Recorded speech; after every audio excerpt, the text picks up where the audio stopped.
you're going to all see this presentation to this side. I know it's a little blurry there, but you're going to see this here.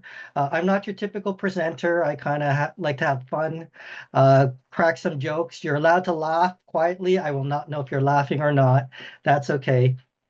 Just in my mind, you're all laughing at my jokes. But pleasure to meet all of you. I'm Ron Boleno. I am all the way here in Toronto. I think most of you are from the BC area. If I wasn't here in Toronto and it's not the center of the universe, I remind people, I'd probably be in BC. So I like to go to BC and visit Vancouver and hang out over there. So anyways, that's where I'm at. I'm in Toronto. But with the beauty of technology, of course, you can see this presentation live, and I believe some of you might be watching this as a recording.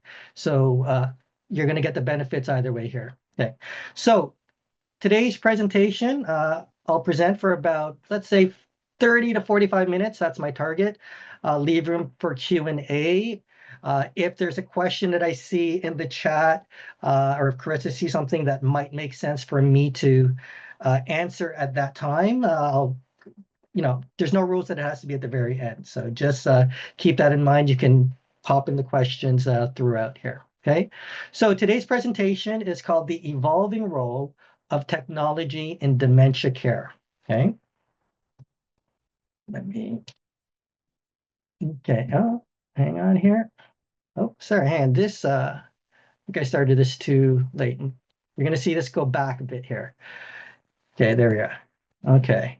So the evolving role of technology in dementia care, that's my contact information, which you can also get a little bit later. Everyone is welcome to email me afterwards. I'm always here to support the community if we can. So first thing to understand, when it comes to this topic, technology, sometimes when I'm out there doing presentations on the topic of technology, many years ago, I used to have a lot of people, let's just say, they're technology hesitant or they're fearful of technology. And they would sometimes say at the very beginning, even before I did a presentation, when we were just, hanging out, and they're sitting in their chairs, they would say, Ron, I really don't like technology. I'm just here because my wife told me to come, okay? Or I just had nothing else better to do today, so I'm here to see what you're about, but I'm not interested in technology. And I remind people, you don't have to be interested in technology. It's not about the technology, right? And I'm not going to force technology on people. That's the first thing you kind of need to understand from my side. But I want you to all understand and look at it from a different perspective. Technology is simply tools, or they're simply tools, okay? They're just tools to help us accomplish something, make things easier, bring us better quality of life, whatever that is. They're just simply tools. So when you're chatting with people, one of the things I would suggest is if you know that they're not the biggest fans of technology or they kind of get scared of technology, replace it with the word tools. Okay, something as simple as saying, hey, we might have a tool that can support you to age in place, to live at home longer. Okay. By the way, we plug them in. They have lights, they have sounds. Okay, that could be technology. So just want to let you know that technology are like tools. Okay. So that's what we're going to be talking a bit about today. Okay, I'll be talking about my expectations for you as the audience that's attending here. I'll talk a little bit about myself, who I am, being a caregiver, okay, and then understanding the challenges faced by caregivers and care recipients. And today I know that there's a fair bit of people coming from home care, from healthcare. Sometimes we have different terms for caregivers. At this moment, caregivers for me are the family caregivers that I'll be talking about, okay, in this presentation, but it applies to all of you who are the caregivers, the healthcare aides. Over here in Ontario, we call them personal support workers. So we'll get into that. Of course, I'll share some technology and tools, and then I'll talk about skills. Okay, it's not just about me showing you the technology and here's the technology and here's this and that, but what's more important is developing the skills, okay, to decide which are the better technologies and tools we should be using. Okay, using on the job, using to keep us safe, to be safer, okay, to have less risk possibly. That's for yourself, and that's also for the person or the client or the patient that you may be caring for. Okay, for today's topic, it's someone living with dementia usually. Okay, so that's what this is about. Let's keep going here. My expectations. Okay, so many times people would come into this presentation and they would say, hey, can you just tell me which technology I should use? What's the best technology out there? Can you tell me when someone goes missing, what technology should I put on them? Okay. It's not as simple as just me giving you that technology. Okay. So there's, of course, this philosopher, that says, parable that says, give a man a fish and you feed him for a day, but you teach him how to fish and you feed him for a lifetime. Snuck that in here, but how that applies to technology and tools and how you could do your job better is that I want to do more of a teaching of how versus let me give you this and here's that technology. Okay. It's going to be so different for all of you. It's going to be very different, even for the same challenge that you might have with someone else. Let's say someone going missing. It's going to be different from situation to situation. So it's much more important that I teach you how to bring technology and tools into your world, into the work that you're doing. Okay. So today it's about the how, and not specifically about what technology and tools I should be giving you.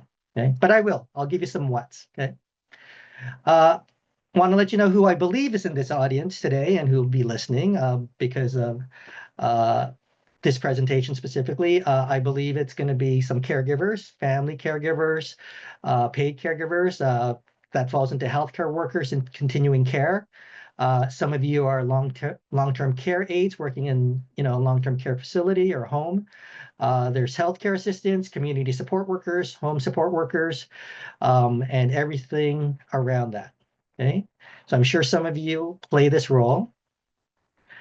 My ask of all of you, okay, my call to action at the very beginning is that each of you hopefully can find three things, just three things from this presentation to take away. Okay, you might make a few notes. There might be a few more items that you're going to say, hey, that's a great tip. That's a great suggestion. That's a great strategy. I'm asking just take away a minimum of three things. Okay. One, you're also going to be getting from Carissa later a handout that I will have. You're also going to get a copy of these slides as well. So that's also going to be something that you can review later if you don't want to take notes right now. Okay. So being a caregiver, you might be saying, well, who is this guy? And what does he know? Okay, well, before I go into my personal life, I just want to say the term caregivers again. Uh, in my world, okay, the family caregiver, that has many labels. Okay, here in Canada, we can say the word caregiver. Care partner is a popular one that has been getting a lot of traction over the years. If you go outside of North America and you go to the UK, you go to Europe, Australia, they're going to use the term carer. Okay, so carer. You go to the US, they'll use the word caretaker. Okay, it's kind of funny because here in Canada up north, we're giving, caregiving. In the US, the same person, okay, that family member will be called a caretaker. One's a giver, one's a taker, same thing, but it's just different words. Maybe the word care isn't there. It could be son, daughter, husband, wife. I'm the sibling, okay? I'm just a friend, I'm the neighbor, okay? So there's all these labels, there's all these words, and I always want to get this out of the way at the very beginning, is that I may not be perfect when it comes to the words that you use. Okay, I'm not a healthcare person. I don't come from the healthcare community in that sense. So I may use some words that may not be exactly what you use, but that's fine. Just know that my intention is not to, offend anybody or trigger anyone. It's just, those are my words. Okay. At the end of the day, what we're focusing on today is caring. Okay. The keyword is care. Okay. That's what we're all doing here. And that's what we're trying to support people with, is with care. Okay. Little background about me. That's mom and dad. Grew up with a Filipino background. I was their only child. I was their favorite, apparently, for a period. Filipinos like to combine their names. They would get well, that's my mom's name, Ronces, short for Roncesvalles, Vale. My dad's name is Reynaldo. They had me. And then what they like to do, Filipinos, some of them like to combine their names. They got the Ron and the Aldo. And then I got a cool name called Ronaldo. Okay. And some of you will know that name from a famous soccer player. It's also a common name, let's just say. Good thing my dad didn't go first. If dad went first, okay, uh, here's what would have happened. Uh, they would have taken the Ray and the Sess, and it doesn't matter how you spelled it. I'd be called racist my whole life. So good thing I didn't get that name, racist. Part of that family, Lucky. Lucky lived with the team with us for over 20 years. I actually didn't live at the home with my mom and my dad. Oh, thanks for that little heart there. But I'm not sure if that's for Lucky, because I'm going to let you know it's a comment here about Lucky. Lucky became the favorite of my mom, and Lucky was known as Ron's brother. And even to the point that my mom would sometimes comment to people, said, "Yeah, I have a favorite, and it's not Ron." And she would also say sometimes that Lucky was ahead of me on her will. So I don't know. Anyways, Lucky passed away after 20 years of being part of the care team. So that's Lucky there. Okay. Okay, just some groups that I'm connected to that might be of interest to some people. Here is a group called, well, yeah, hang on, sorry. That is Age Well, that was mentioned. Carissa mentioned that, and it's a group that you might want to know, some of you. That's across Canada. AgeWell is Canada's aging and technology network with researchers, innovators, and they're trying to do a lot of work now in the communities, or for many years now, with home care companies, with long-term care homes, to help bring some of these innovations forward. So if you're interested, check out AgeWell. On the top right, that's also the Center for Aging and Brain Health Innovation, also based in Toronto, but serves not just Canada, but internationally, known as CABI, CABHI. And they're trying to scale up innovations. So both Agile and CABI are doing similar but different work. Okay. Do some work with the University of Toronto, Canadian Centre for Caregiving Excellence. So for some of you who are also here as just a family caregiver, okay, if you take your work hat off, your paid work hat off, and then you go into your personal work life, uh, and add that word work, family caregiving is work for many of us. Canadian Centre for Caregiving Excellence is something you might want to check out. Another group I deal with is Women's Brain Health Initiative. Does a lot of research around women's brain health. And one of the home care companies that I'm affiliated with is Right at Home, but a few others as well. Okay. So if anyone has any questions, you can just pop it in there. But I believe you're all listening in and just going with the flow. Okay. So there's my dad, as I mentioned, Reynaldo, Filipino upbringing. And a little background about him. So, my dad was diagnosed with Alzheimer's and dementia back in 2007. But of course, he had symptoms a few years before that. Okay. For our family, it was quite gradual. Nothing happened super fast. Sometimes there were days or weeks where we would have quick, hard challenges, and then they would subside. Uh, Dad passed away back in 2018 after 10 years. For us, we were fortunate. We were kind of getting ready for long-term care. The possibility of getting him there is already doing that work, but he passed away in his sleep at home after 10 years. Right now, a lot of that, what I did could be called something in the community as aging in place. Okay? That term is popular. How do we age in place in the homes that we choose? Okay. How do we support people to age in place? that's what a lot of people are trying to do, especially after what happened during the pandemic and what we experienced. I will say there is a place for long-term care. I support long-term care, uh, but that probably will not be people's first choice. Okay. So most people would like to, live their lives, age as long as possible in their community, at the home where they live. And part of that is, which means that a lot of you in the healthcare workforce will be out in the community, okay?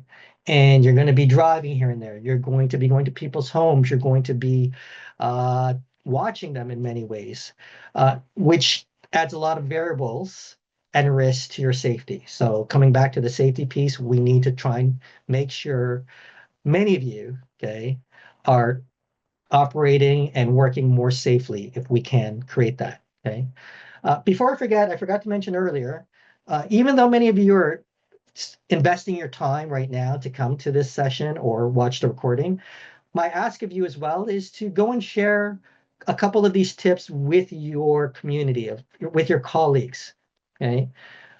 Don't keep it to yourself. What you learned here, anything that you've learned, pass it on to a few other people. Okay. You can take the credit. I don't care for that stuff. It's just one of those is that a lot of people aren't going to make it here because there's just not enough time or resources to get away and get educated and learn a few tips. But it's worth the investment. Okay? It's worth that. So be that person, connect them to some strategies that you might pick up along the way here. Okay. Challenges over the years. These are my words. Okay. Of course, someone with dementia will have memory loss, but that's not the only thing that happens. There's all these other challenges, and I use the word challenges specifically. I didn't look at them as problems. I looked at them as challenges, things that I had to figure out and overcome. Okay, bunch of challenges here that you'll see. Communication challenges. We're dealing with behaviors, a lot of falls in the later years. So those are a few challenges that we had. Anything you see here with the letter T, as you can tell, uh, I utilize technology. Okay? There was some form of technology that supported us. Okay, so when it came to memory loss, of course, anything that helped with reminder aids, anything that would give my dad some triggers. So we had video or picture frames that would always change, and he would get triggered and say, "Oh, that's I think my brother, or his brother. Oh, that's when I was at church, whatever that is." Okay, anything with a T. Okay, especially for example, walking and wandering. That's one of the ones that was quite important for me. That was our biggest challenge at the very early onset for 5 years. And of course, I'll share some of that, okay, in more detail later. But bottom line for that challenge, we are using GPS technologies, alarms, okay, video cameras back in 2010, okay, using something called Skype, okay, that now is kind of gone, okay. We were all on Zoom, but back then I was using Skype to have video calls, okay, for my dad with maybe his sister all the way in California so that my mom could get some respite. Okay. That was back then. Of course, it kind of makes sense now since the pandemic and everyone's now on video, but back then that's an example of what we're using. So I was using things like controlling lights, the color of the light, okay, for someone with dementia, especially during sundowning periods, okay, during the period, usually during the afternoon, evening when the sun's going down, and sometimes agitation might start happening or some other behavior. I was using lighting to control that. Actually, you know what I'll do? I will actually show you that right now. Okay. So uh, Alexa, turn off globe lamp. Oh, sorry. Alexa, turn off plant lights. Okay. Alexa, turn on globe light. Okay. Alexa, make globe light pink. Okay. Different colors. After a while, I realized affected my dad in different ways. And I could actually control that from a distance. Okay. So there's nothing to say you can't do that in someone's home, with someone there, remotely, in a long-term care room, in someone's home, that sometimes you can actually control things from a distance. I could play music from a distance. So Okay, so that's a few of the challenges we were dealing with. Just wanted, oh, the one I wanted you guys to also notice is the one that has a negative T.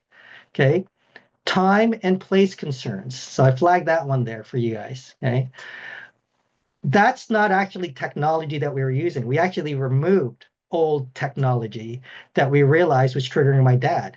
Okay, so what was happening to my dad is he would always look at the clock. Okay, so the manual clock that would click, click, click, no, turn around. That's technology still. Someone made that long time ago, and that became technology, right? Well, every time that hit a specific time, he would think he would have to go to work. Okay, he worked shift hours, so whether that was 4 p.m., whether that was 11 p.m., okay, whether that was 8 a.m. in the morning, some of those times he would say, oh, it's time to get ready for work, and he would start getting dressed. Okay. We didn't realize that was one of the challenges, that was a challenge for us, that we're saying, okay, how do we stop him from getting ready? Well, we just took the clocks away. Okay. That was removing technology. So sometimes technology does get in the way. So keep that in mind. Okay. Let's keep going here. Oh, Ritu, sorry if the slides aren't focused. I'm not sure. Why is that not focused? Let's try this here. I don't know if it's not coming focused to you, we'll get the, yeah, they're looking clear on my end. Sorry about that. Okay, I'll keep moving forward. Some of the community members involved. So for our team, someone with dementia, uh, for our family, that's who we dealt with. Okay, some of you may play some of these roles, such as an occupational therapist, healthcare aid support worker. Okay, so that's what we were. Some of the team members that we were dealing with, and again, many of these we utilize technology in some form. Okay, or you or they would use technology to support the care team. Okay, so that's just a few to look at there. The key piece that I've mentioned to people, for example, local retailers and coffee shops, okay, their technology was simply the telephone for me. Okay, they would communicate and say, "Hey, your dad is out, and we know he's at risk of getting lost because it's dark right now. Ron, what would you like us to do?" Okay, so it could be old school technology. It doesn't have to be new technology that we all need to be working on here. Okay, so that's that. Let me. I know you can see my background here, but let me try and do something here. Okay, go back to here. I don't know if that cleared it up for you. Maybe not. Okay, but I'll keep going. So a little time here on some technologies to think about. If any of you has went to the bathroom today, used the toilet, used the faucet, had a shower, okay, those are all tools in our lives. So remember, I'm trying to teach you the how, okay, to look at this, then just, here's the what. So consider our plumbing system. Okay, these, the water that gets into your home, that gets into our communities, these are all technologies. Okay, at one point, even still to this day, they're all technologies. Okay, I'll zoom in on some of these. The faucet, okay, to keep us clean. Okay, the toilet to get rid of waste. The washing machine to keep clothes clean, and the dishwasher. They're all technologies. Okay, the fire hydrant, okay, to keep us safe in case there's an emergency. Okay, the gardening hose or the water sprinklers so that we can grow food, grow a garden somewhere. Okay. Imagine if our water system wasn't working, and there's many places it still doesn't work yet. We don't have that this working everywhere in Canada. Okay. But if this wasn't working, how would we get through our lives? It would be very different. So that's what I want you to kind of understand first, is that if you can think of the plumbing system, okay, and how we get water, that's the same thing as technology. Okay. Okay. So I want you to look at, let's pick the internet. Okay. The internet. Okay. What will it bring us? Okay. What will it bring you on the job? Okay. So I'm sure if you're all on this video call, you're looking at, or you're comfortable a bit with technology. Okay. And tools. So here's some that I want to bring up. Okay. Of course, we have some of the tools that are needed: the computer, the iPhone or the Android phone, okay, a smartphone. There's a tablet, okay. So we need some of these tools to gather information. Okay. So that's something to keep in mind. We can have sensors, cameras. Okay. We had cameras at my dad's place. Okay. And I'll hold off on the privacy conversation for now, but we had cameras. Okay. And sensors back in 2010 and for about 10 years, well, yeah, 8 to 10 years, so that my mom can go to sleep and I could watch that from a distance. Okay, that's popular now. Many of the sensors and cameras now have been upgraded. Okay, some of them it's actually not the face that you're going to see or the body. You might see a stick figure. Okay, that way it'll be a private, viewing of the person, and you can be a little bit more private. Okay, so we can say, hey, you're a stick person, but we don't see, that you're in your underwear. Okay. There's some sensors where it's not even a camera. It will know that someone is in that room.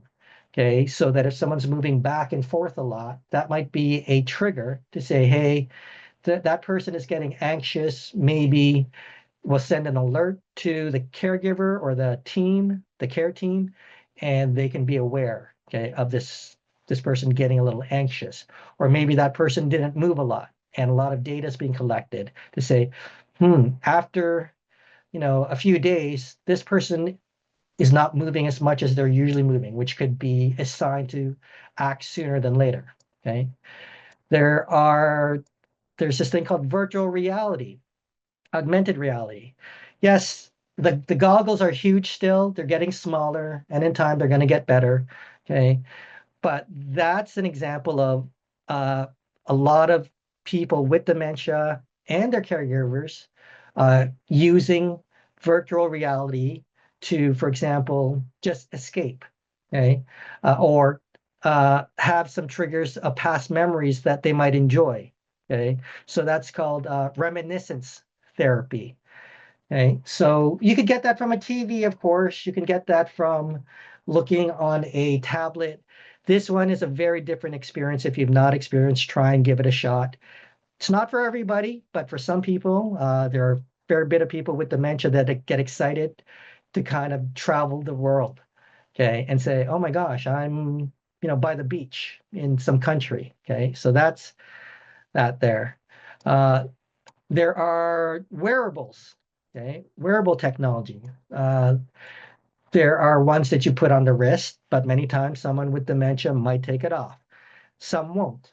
Okay, so who knows? It's just a wearable technology is something that you put on the body. Uh, this one is one that goes into the shoes. It's insoles. It's an insole. I'm just sharing that I actually work with a team here in Ontario, creating an insole to locate people that go missing. So that's one of the things we're doing. It's a company called WeTrack. Okay. I think we're the only ones that are going to the level of technology to find people with the insult that they have. So that's WeTrack, WETRAQ. Uh, oh, one key I forgot to mention in that technology that I pushed with them as they created that was the way to charge it. So how do you all charge your phones or your laptops? You always have to plug it in, yes. We could do that with the insole. This is not the one here. I'm just showing you one example, but you could plug it in, or you could keep it in the shoe and put it on a wireless mat and it'll charge. And we also have a cool feature, even though it's a brand new technology, where we have a tiny little antenna that can collect energy from Wi-Fi and cell phone tower signals. So it'll charge based on Wi-Fi if you're just in a coffee shop, but it is very slow.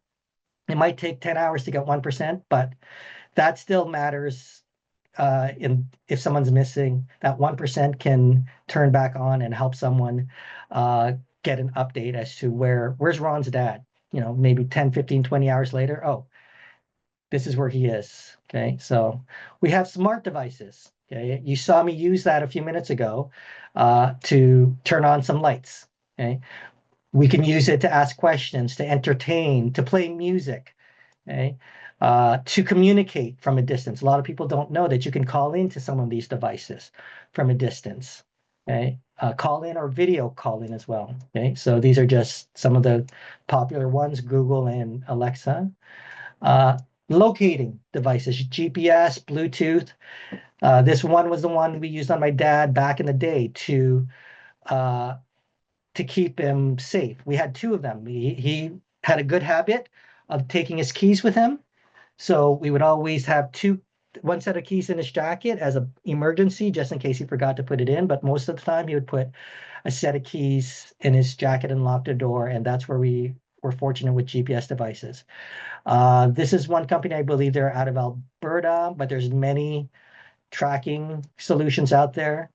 Of course, with technology, we could have things delivered to us. Okay. So we could save some time. So getting something instead of going from point A to point B, okay, you can have something from point B getting to point A.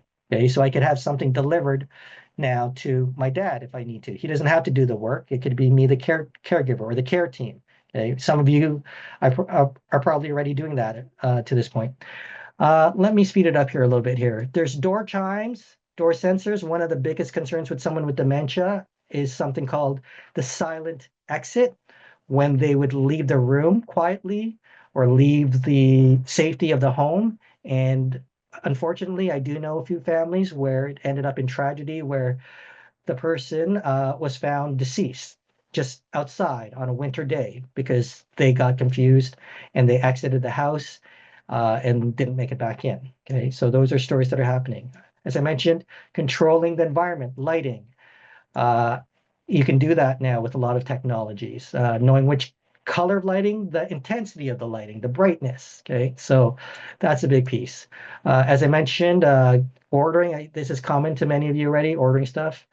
Right now, this is a cool one. This is being tested out. It's a company called Blueberry Technologies in California, and they're setting it up first in airports, but hopefully planning to try and get into some uh, retirement homes, care facilities, and really it's just an autonomous moving seat, a chair. They don't call it a wheelchair, but you just go sit on it, tap the location you're going to. You can see some of that stuff, that pad there, and then it will take someone there, or someone can program that. And it could go really slow or a little bit fast, but it could help someone just get somewhere and go around. I'll come back to the cat in 1 second. Oh yeah, let me do the cat right now. There's robotic pets. Okay, that has been the big hit, but it's not this one. This is another one that I found. I don't think that's a real cat, but who knows nowadays? But robotic stuffed animals are popular for people living with dementia to bring some calmness, to give them something to hold, to care for. So you kind of understand that for those working with people with dementia. And then the other one is AI. So I want to bring up AI to this conversation. Artificial intelligence. It's a huge thing that's quite popular now. If you're not using artificial intelligence, uh, you don't have to, as I said, but what I'm going to let you know is that it's going to be part of everybody's life, no matter what. And I will strongly urge people to kind of learn the basics of AI. Okay. So I'm going to try and show an example here. Okay. Let me see. Okay. In many ways, I'm going to show one example of how artificial intelligence, okay, can be used. I'm pulling up my phone, and it's with a innovator that I'm working with, one of them, on voice AI. Okay, so how do we communicate with people with dementia? Maybe even just someone in a different language. So this is a demo. Hopefully you guys can hear it. And Chris, if you can't, you let me know. But I'm going to put it on speakerphone here. Hey, you reached Community Care Connect. What language would you like to continue in? English. Wonderful. Welcome to Community Care Connect. We're here to support older adults and caregivers, all kinds of programs and services. Things like educational workshops, wellness classes, and caregivers. What are your operating hours? I'm just curious. Sure. Our office hours are Monday to Friday from 9 a.m. to 5 p.m. EST. We're offering programs throughout the week at varied times. So my dad has dementia and he's getting lost and I'm not sure what to do. Is that something you can help me with? I'm really sorry to hear about your dad. We have several support programs that could be helpful for you. You might be interested in our Wednesday caregiver support group, which is virtual and runs from 2 p.m. to 3 p.m. in English and Spanish. We also have a caregiver respite program, which you can book by appointment in If English, I'm French, speaking and Spanish. Spanish, can you translate this to Spanish? Por supuesto. Lamento mucho lo de tu padre. Tenemos varios programas de apoyo que podrían ayudarte. Puedes estar interesado en nuestro grupo de apoyo. So I don't speak Spanish, so I don't know what it's saying. Even though I'm Filipino, a little bit of Spanish, but so this is an example of one type of AI that's out there, which will be quite popular, I think, in time. So just something to keep in mind. But there's many ways that AI can be used to save time, to get educated, to get some tips. Okay, so you can say, I'm dealing with this challenge. Of course, you can Google it, but Google's even going to be changing into something like that as time goes on. Okay. Let's keep moving here. Examples of caregiving challenges that you can address. Okay. When you're on the job. Okay. Communication. I just gave you an example of one way technology can help with communication. Photos. Sometimes you can bring your own photos, okay, on your phone or something that you can show to someone with dementia. Okay. And that will trigger hopefully something positive in that experience. Okay, stimulation. Talked about virtual reality as one example of stimulation. There's many others. Music, safety, and monitoring. Okay, I talked about sensors, cameras, locating devices. We could use technology to support someone with physical mobility, increase quality of time, maybe for the caregiver as well. Okay, so my dad could be entertained doing something while my mom can get her quality time doing something else. So you see a few here that I'm not going to read through in full detail here. Okay, but you'll get it in the handouts as well, the slide handouts. But there's also all these other bad things that could happen. So we got to be aware. Technology will have some risk. Okay. Technology will have bad people out there trying to do bad things to all the good people like us. Okay. So we got to be aware of that. Sometimes it's going to be quite hard to learn something new, but is it worth the investment? Is it worth, for example, understanding how to use AI and artificial intelligence in the next while so that it could pay off in the long run? You don't need to be an expert, but to understand how to have some of the skills around it. Okay. Is there some trust issues with technology? Do people trust it? So one of the things I've suggested to people, okay, if you're hesitant and don't trust using technology, okay, my suggestion is then give it a try for a limited period of time. Okay. Say, hey, try this for 2 weeks. And if you don't like it, or if we don't like it, we can return it. Okay. Check the return policy first, okay, but we can return it. Okay. I can't convince you to use this technology over that technology, or or you read about it. Okay. You'll only get that whole experience is when you experience it. You need to try it out. Technology needs to be tried. And once you try it, you can say whether that's worth it or not. Okay, whether it's going to be worth the investment and time to learn about it. Okay, so that's the trust piece that you got to look at. But we also got to be careful that there's some things that might look trustworthy. A lot of us get these emails, these text messages that they're not the things we got to trust. That's the bad people looking like they're trusting, they're trying to get your trust, but be careful. So you have to have those skills. Okay. Technology could be expensive or it could be a good investment. Okay. So just letting you know what comes with all of this. Okay. And I'm close to finishing up here. The one thing I want to share, okay, I talked about the how.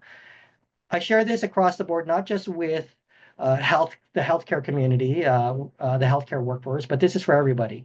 Okay, that's researchers, innovators, policymakers, and all. Okay, I talk about something in our world that I kind of push a lot. I call it the calculating caregiver. Okay, how do we calculate? Okay, when something is going on, how do we make decisions? Okay, and I talk about the ROs, the return on. Okay, so you're going to see the most popular RO that a lot of people know about is the return on investment, the ROI. Okay, the dollars mostly. Okay, that's what most people look at. That's great. That's something a lot of us will kind of figure out, well, how much does it cost? Or how much can we, get back from this, depending on which side you are when it comes to money, and the work that you're doing. Okay. But there's all these other ROs. Okay. There's a return on time. That's a huge one. Okay. All of you have invested about an hour today, okay, to be part of this presentation. Hopefully, the return on this time has paid off for you in some way. Hopefully, there's something you're going to get out of this. As I said earlier, get 3 things out of this presentation if you can. Okay. What's the return on technology? Okay. There's some technologies that are not worth it. Okay. And some you're going to get a high return. Okay. That door chime, okay, that I showed you that was on the door. Okay. That door chime that allows my mom to hear when my dad opens the door and quietly exits, that allowed her to go to sleep. Okay. I didn't know for about a year that she was struggling going to sleep because dad was exiting. Okay. So how do we keep dad safe? How do we make sure my mom is also safe? Because if she's not getting rest, she's not safe, in my opinion. So a door time that costs about $5 paid off, okay, for many years. Okay. So what's the return on the technology? Return on tools. I told you I just used the other word tools many times. What are the tools, okay, that you're all using, okay, to keep yourself safe? Some of the tools that are not high tech, that are low tech for you. What are the shoes, okay, that you wear day in and day out? Okay, are they shoes that support you, okay, to get from point A to point B to help you? Okay, what are the tools for transfers? Okay, a lot of this care requires transfers. How do we transfer someone from point A, from a chair to standing up? Okay, from the bath, okay, in and out of the bath, let's say. You all have to find all these tools and technologies, okay, that will support you and consider, is it worth that investment? Okay. So something to keep in mind. So you got all these tools and technologies. I always tell people the big one I will always ask you is the feeling or the emotion. How does this make you feel? Okay. Does it give you confidence? Okay. Does it reduce your fear? Okay. That does it increase the emotion of success? Okay. If you understand emotions, you can always reverse engineer back as to how did you get to that emotion? Okay. You spent money on this technology run on a GPS device. Okay. You created a community of neighbors to support your dad when he was out and about in the community. Well, the return on that technology in the community, my emotions, my confidence went skyrocketing, my fear went down, my mom's stress level went down. So emotions, okay, will always sometimes, in my opinion, give you the answer if you work backwards. Okay, even when it's not working. Okay, what are those emotions? Why are you fearful? All that. So keep that in mind.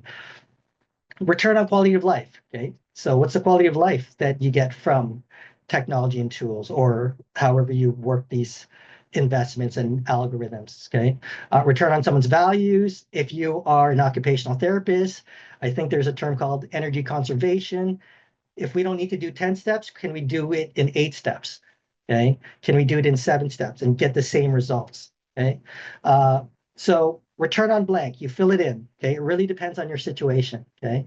So they're all numbers, they all can be quantified. Okay. It just so happened this wasn't planned. The return on all these numbers, or return on your numbers, return on whatever numbers, return on the numbers spelled out my name. It was Ron. So if you ever forget, just say, hey, Ron talks about the return on the numbers. Okay. And what are the numbers we got to focus on? Okay. So that's where I'm going to leave it here. Okay. Going to say thank you. I see some comments here, which I'll take a look at here. And I know Carissa's going to, I think, jump on board. But thanks for listening in.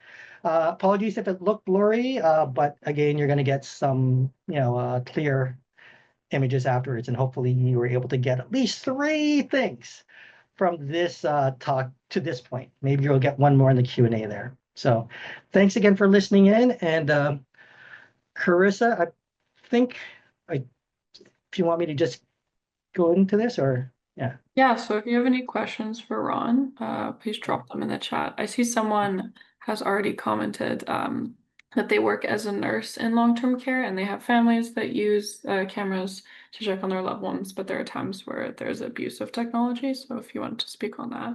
Okay, trying to figure out where that one is. But first I see Bill. Hi, Bill. I know who Bill is. Sir, where was that one? The nurse one is at the bottom. Yeah. Oh, I work in long-term. Okay, I work in as a nurse in long-term care. Have families that use cameras in their loved one's room, but there are times they abuse the use. Okay, I'd be curious about that. What you mean abuse? Okay, so there is abuse that happens with technology. Some people are sneaking technology in places. Okay, even with the good intent, it's being abused. So you're correct. I don't know if that's a question, but it is one where it really depends on the policy of the, let's say, of the long-term care home. Okay. Now, if I was a worker there, there are many workers that says, I don't want to work if I'm being watched all the time, if I have a camera on me. I respect that. Okay. Uh, and it goes both ways. This is where it gets tricky. Okay. If you're a family member, I know family members that their fear level, that's the emotion they're dealing with, is I don't trust what's happening there, so I'm going to put in a camera. Uh, I believe everything should be out in the open. That's what my personal opinion is. And that if both sides respect each other enough and they are aware of this, there are ways around it. Okay. There are ways where you can say, you know what? If I'm coming into work, I'm turning the camera off. Okay. Or we're covering it up. We're allowed to do that or whatever the case is. But there's no right or wrong here. I'm not going to tell you it's a perfect win-win. But safety, sometimes that's why it's there. But yeah.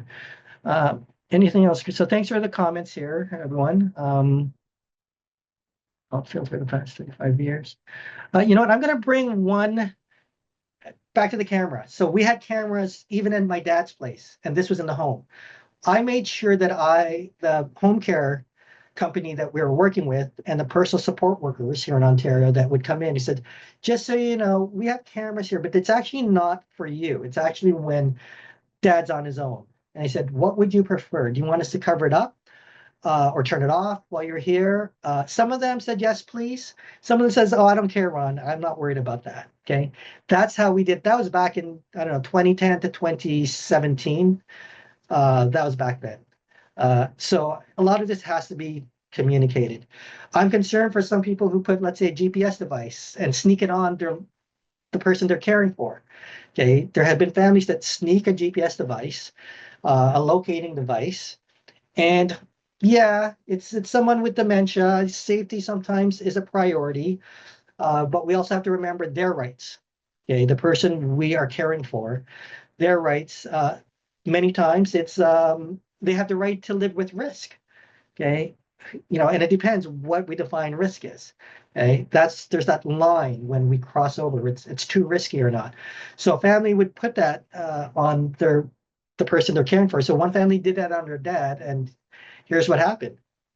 Put it on dad, saying dad goes missing for like a few hours a day, and we don't know where he's going. Well, they found out that he was visiting his mistress. Okay, he had a girlfriend on the side. That's not illegal. There's a moral issue, yes. There's an issue with the family, yes. But it's one of those, it wasn't meant to, that for that. Like he had his own privacy. I'll let you guys figure that out, how you want to interpret that. So just letting you know, when you bring in technology, always, think about that for all sides. Okay. Do you have a specific camera that can change people to stick figures? Yes, Carol, thanks. So that company is actually in BC. The company's called Altum View. I don't have it in my notes anywhere, but Altum View, ALTUMVIEW, View, altumview.ca, and it's a stick figure that does that. I think it's also on Amazon. Full disclosure, just so you're aware, I actually advised with them a few years ago, during the pandemic. So I had some personal connection to them. I don't know if there's any other ones that are doing that right now, but it actually converts into a stick figure in the camera itself before it goes off to the cloud. And it actually can distinguish between individuals. So it'll know who my dad is and who my mom was, let's say. That's how it was. So that's Alton View. Okay, take a look at that. Carissa, if there's anything that jumps you as I'm trying to read some of these. I'm It's like seeing Eugene. comments, but Okay. Thanks, Anita. Letting staff know is asking permission to record staff or not. Yeah, I'm going to come back to that. I believe for us to care and support everybody, that everyone should be accountable to each other, should not be sneaking around. Okay. If there's a bad person out there from both sides, okay, you'll be filtered out. Okay. If there's a bad healthcare worker, there's a few bad apples out there. Okay. You'll be filtered out. It's but you should all ask and create policies to say, hey, what's our policy around this? Okay. Work on something. It's not going to be perfect, but work on something there. So uh yeah, a fair bit of questions of cameras. I know we have a few more minutes. The one I always forget to talk about, but I want to make sure because of this presentation with Safe Care BC is your safety. Okay. At the end of the day, when you go home, we need you to be as safe as possible as well. Okay. So don't sacrifice yourself if you don't have to. I know it's easier said than done. Okay. But try and do your best to create that environment, to talk to the leadership, to the gatekeepers in your community, in your world, as to say, how can we be a little bit more safer? Okay, what tools do we need to invest in so that we all can be safer, so that we can go home safer, and then we can do a better job or continue to do a great job, okay, in the community, serving your clients and the patients and their families out there. Okay. Technology will be a big part of it. I believe AI is still so new. It's going to pop up in your world. Our toaster oven will have more IQ than all of us one day. Okay, so uh, we're just pay attention to that. And there's places where it's going to help us. Okay. Let's see, anything else? I think. no, but I have a couple slides I'll close off with. Love that toaster oven comment. That's very true. Very true. But thanks for the hour, Ron. It was really insightful. I'm sure a lot of people thought the same. But before we go, I want to mention upcoming webinars and some workshops. So on June 27th, we have Provincial Violence Prevention Curriculum. July 10th, we have webinar, The Paradox of Movement, What It Means for Care Work Today. July 15th, we have a webinar on OCD and what to do at treatment at every stage. And then July 29th, it will be a healing webinar, tools for emotional healing and resilience. So that's just some of the things coming up. But thank you for attending today's webinar. I'll give you a few minutes back to your day. And thanks again, Ron, for the great hour. It was awesome. Thanks, everyone. Bye.